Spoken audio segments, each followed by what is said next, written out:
Hello, this is Greg Mannix. I'm Chief Conference Officer at Life Science Nation. We are talking about branding and messaging in today's workshop.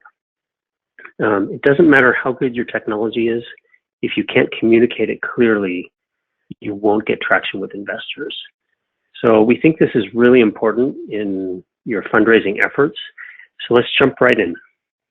So in planning your outbound fundraising campaign, you'll have many steps and many tasks that you'll have to confront.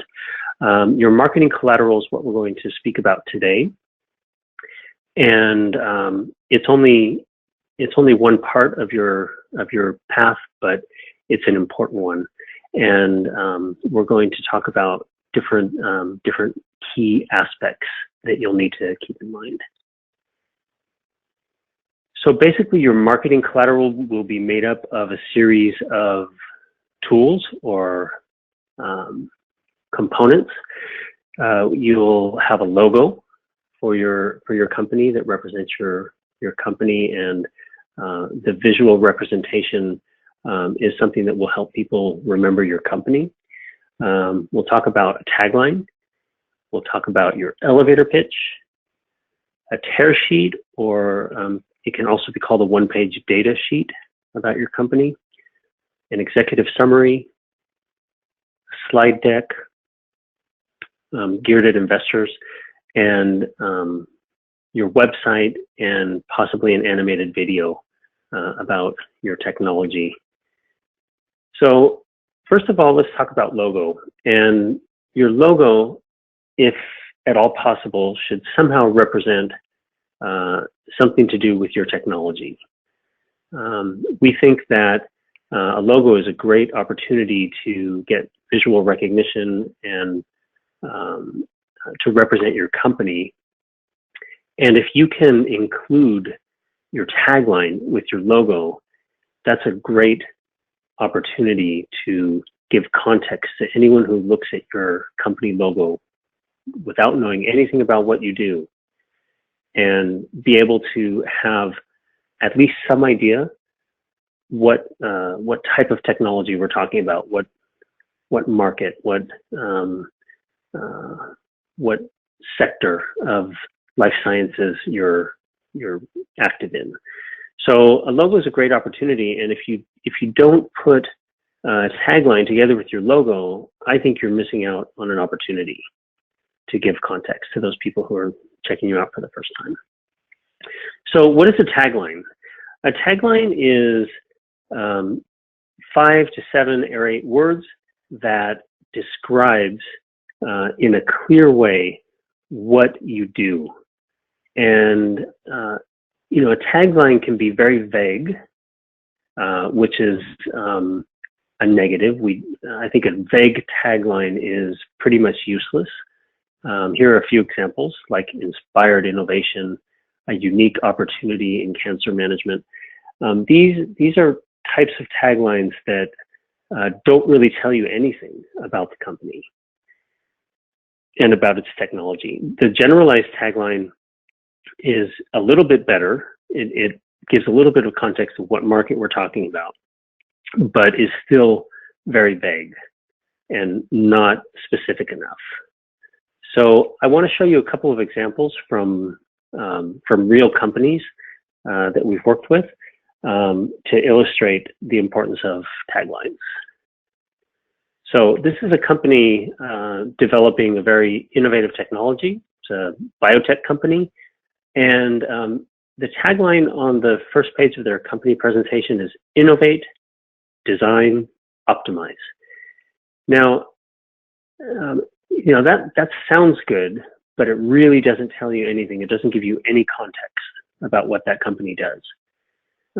So that would be a vague tagline, and I think it's a missed opportunity.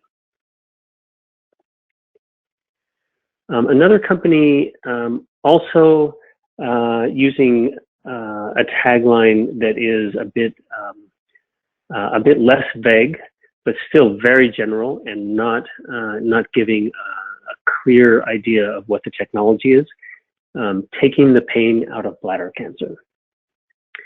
So after you read through this company's presentation, or after you've seen the presentation, you'll understand what they're referring to here.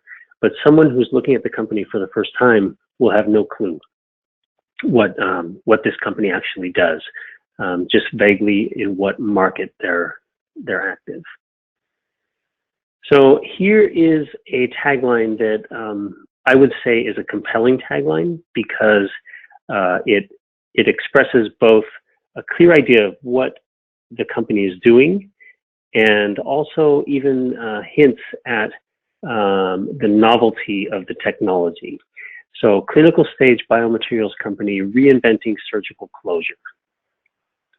So we know that it's a biomaterial, we know that it's for surgical closure, and by saying reinventing, it gives an idea of novel technology or something new. So in a very short sentence, or a very short set of words, this company is able to transmit in a pretty compelling way what it is they do. And anyone who looks at this for the first time, they'll immediately have the context of knowing, okay, I know what this technology, I have an idea what this technology is about. I want to find out more. Here's a biotech company that I think also has a compelling tagline: endogenous regenerative medicine for ophthalmology and beyond. So it gives you an idea of what the technology is, for what indication, and even that they are developing perhaps other products in their pipeline that will be coming. So all of that in just a few words. So those are just a few examples. Now, elevator pitch. Elevator pitch is the next step up. Here we're talking about 4 or 5 sentences that describe in more detail not only what your technology is, but what market is it addressing, what is new and unique about it, what is compelling about your technology. This gives a little bit better idea. It's still a summary. It's still not in great detail, but this is something that will be very useful, not only when you meet someone and tell them about what you're doing, but also in your marketing materials, like in your pitch deck. I think it's very useful to use your tagline to give an introduction to what your company does. So needless to say, your elevator pitch has to be really good. I think it's something that you're always working on improving, and it has to really catch someone's attention about your technology.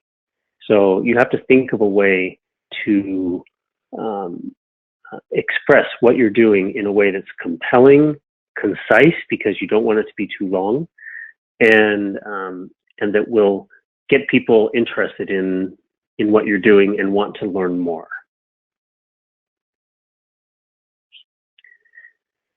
Another tool that we recommend companies use, because it's really useful when you're addressing investors for the first time, is what we call a tear sheet. It's also basically a fact sheet about the company. It's a one-page document, and the idea here is not to read what's on these 2 examples of a tear sheet. What I want to draw your attention to here is the format. The format is really useful for quickly navigating the document to get the key information that you might be looking for. So I'm thinking, an investor, when they look at either of these sheets, on the left-hand margin in blue, there's a series of key points that don't have to be necessarily the same key points for every company, but these are key points for what they are trying to get across to the investors. So, some examples are, what is the industry? Some information about management team, some information about the scientific advisory board. This can also be the board of directors. It can also be key opinion leaders who are working with the company, whatever adds value and whatever happens to be your story. There can be notes about intellectual property, and I think a very important key element here is information about how much money you're raising and for what use. And that is one of the first things that an investor wants to understand when they're looking at a new company, to give them an idea if the company's raise is within the guidelines that the investor themselves have set in their investment mandate, and to understand what stage of development and what stage of funding the company is in.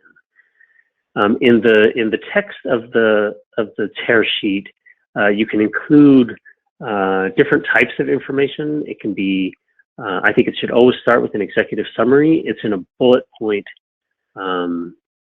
format that makes it very easy to read quickly and navigate. It's not a lengthy text. It's key information in the executive summary. It can include information about your pipeline. It can have a diagram. It can have a chart. You should talk about any milestones that you've achieved, and whatever else you think is important. But with this sheet, when you address an investor, the good thing is the information is easy to navigate, and an investor can quickly see the key information about your company and decide if they want to have a meeting to learn more. An executive summary is different from a data sheet or a tear sheet.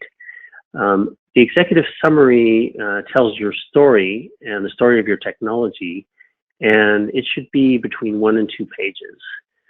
And here you can use some diagrams, you can use some charts to illustrate. You can tell a little bit in more detail about your story, about how you got to where you are, what made you interested initially in this in developing, in creating this company, developing this technology, things like that.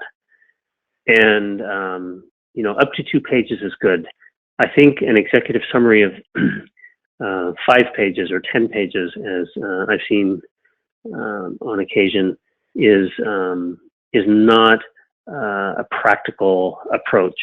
It's too long, and a 2-page executive summary is enough to really tell your story in a summarized way. And if you get the attention of the investor, you'll have ample opportunity to go into more detail.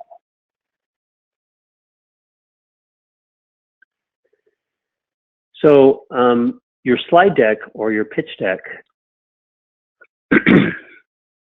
is the key tool that you'll be using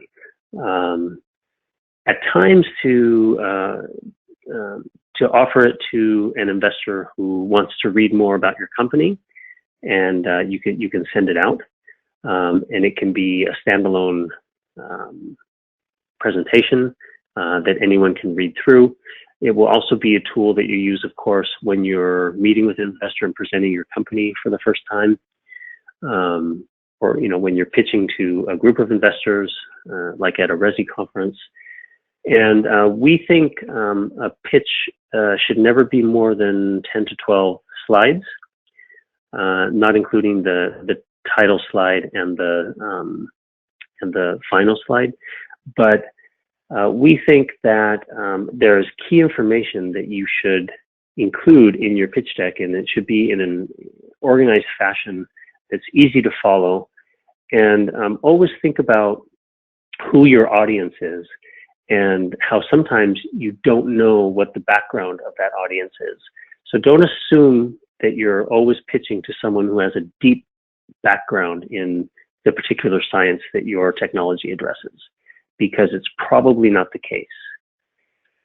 You may be speaking to investors with a background in finance and not in science. You may be speaking to investors who have a background in science but not in your technology.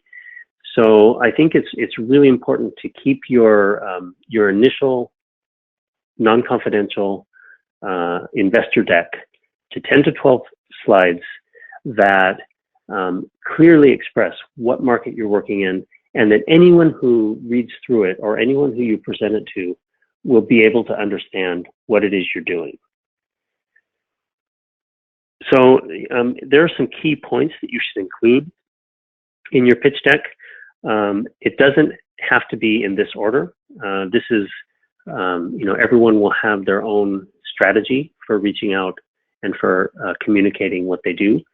But I would draw your attention to the first section in yellow, where the presentation starts with your elevator pitch, which just gives context to what your company does to everyone who is looking at this presentation for the first time or hearing it for the first time. I think your elevator pitch is just a really good summary of what you do and puts everybody in context so that you can later go into a little bit deeper detail. What is your current status? That means, how much money have you raised? What phase of development are you in? What are you looking for now? How much money are you raising and for what? So if you put all of that into your presentation at the beginning, everyone has a clear idea of what's the status of your company and what market we're talking about. So after that, you can talk about the actual market you're addressing, like what is the unmet medical need, what is the commercial opportunity, and in green you can talk more about your specific science. And the green section here, this will be several slides where you talk about a description of your technology, if you have IP, differentiation from competitors, so there can be a competitive analysis here, and there can be a technology validation or supporting data.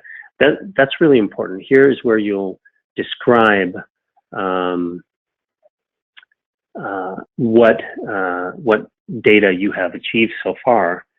Data from preclinical trials or from discovery, or maybe from initial clinical trials, whatever data and whatever supporting data you have is, you'll want to present that, of course. And finally, if you do have other products in the pipeline that will stem from your technology, you can mention those. And if you can identify risks and how you would mitigate those risks, that's always a positive thing. And then last, but certainly not least, and of course, something that is extremely important is the management team and who is advising the management team. Too many times I see presentations where there's just not enough information here about the management team or the advisors on their scientific advisory board or on their business advisory board or on their board of directors, whatever. And I think that's a big mistake, because investors, of course, are investing not in your company or in your technology, they're investing in you and your team.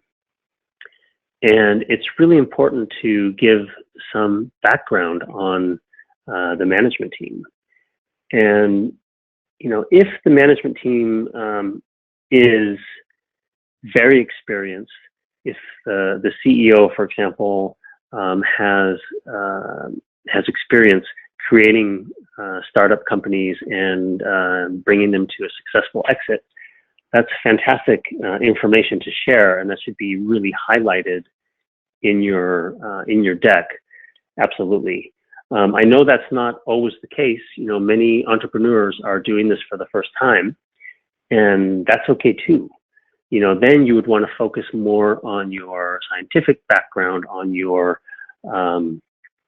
scientific achievements, and you might want to reinforce your story with the members of your team and their experiences, or the members of your scientific or business advisory board that will complement the type of experience that you may be lacking.